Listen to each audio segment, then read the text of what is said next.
30 жыл ораза кармаган инсан. Bir күнү 30 жыл ораза кармаган инсан кудуктун башына келип суу алуу үчүн кезекке турат. Ал кезек ушунчалык чоң жана узун болсо да сабыр сактап, талашпай кезекте күтөт. Ошол учурда кезектен bir киши чыга калып, "Ай, мага суу бергиле, мен орозомун" деп кыйкырып чыга калат.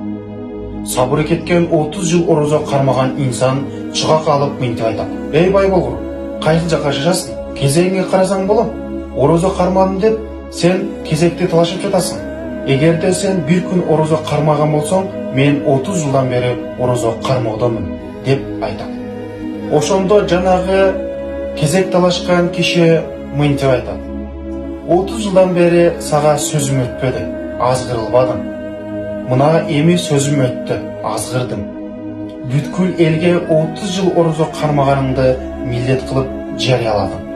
Бар соогуңдан айрылдым" деп көздөгөн кайын болду.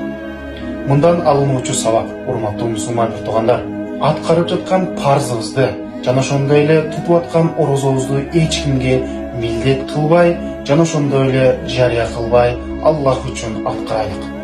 Баарыбыздын туткан оразобуз жана ошондой эле кылып жаткан ибадаттарыбыз кабыл болсун.